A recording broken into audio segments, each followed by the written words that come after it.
Well, howdy there, Internet people. It's Belle again. So today, we're going to talk about private firefighters and dystopian fiction.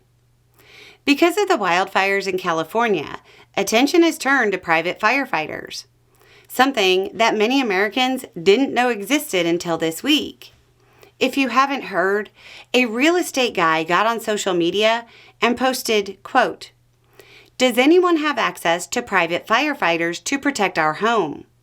Need to act fast here. All neighbors' houses burning. We'll pay any amount." This was a lot of America's introduction to the industry. There are hundreds of these companies in the U.S. Now, it's worth noting that most work almost exclusively for governments, insurance companies, or special situations.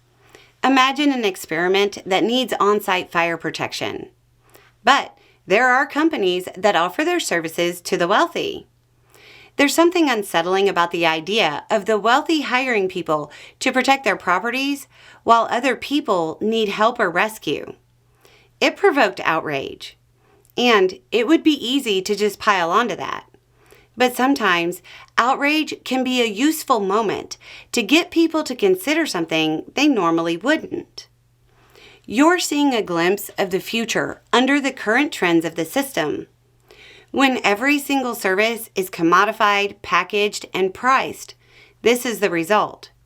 This is the logical conclusion of running the government like a business. As government services get privatized, services will go to those who can pay the most.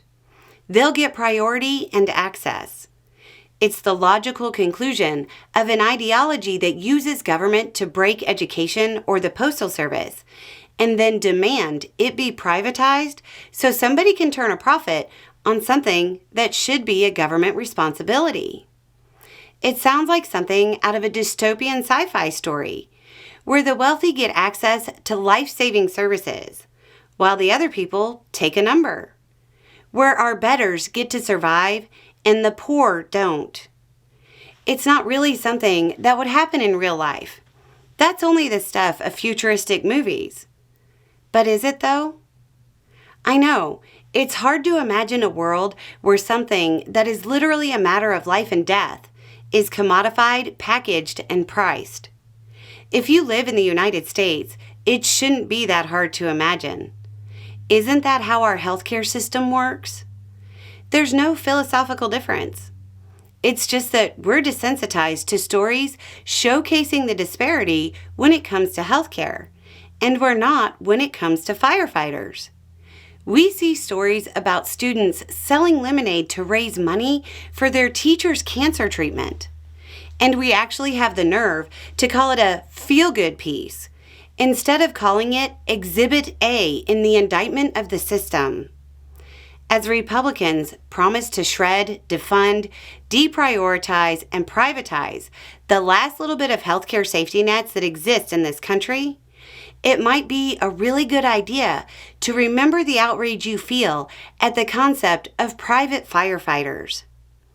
You had better start believing in science fiction dystopias, because you're living in one. Anyway, it's just a thought. Y'all have a good day.